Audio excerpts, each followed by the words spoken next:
We formed a committee to select the athletes that would be invited. I was working with the Boulder Roadrunners.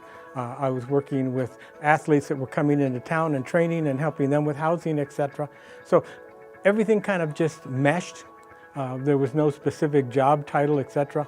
And so my position kept evolving, and finally I became the elite athlete coordinator or invited athletes coordinator, however you want to phrase it. And Boulder became a mecca for people to come to Boulder. One of the guys that worked for me in my office and his wife said, I'm here because Frank.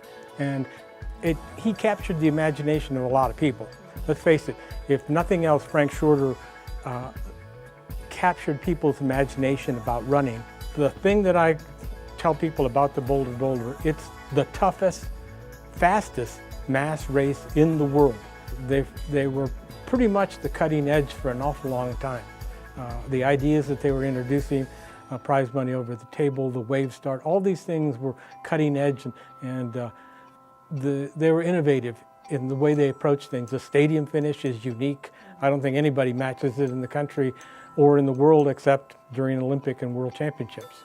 I'd probably still stayed 98 when we pulled off the International Team Challenge for the very first time. And so we put together and brought in 18 teams, 18 international teams. It was really nice to see everything come together and so many countries wanting to cooperate.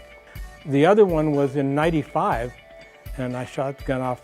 And then Joseph Machuca goes on to run the first sub-28 ever on the course, which to me is astounding. I thought my watch had gone awry because I kept looking at the splits. And I thought, did I miss the start? And then I was factoring this in, and I'm going, holy mackerel. And then if you look at the top 10 that day, there are 4 or 5 of them still in our all-time top 10. So that was a tremendous race.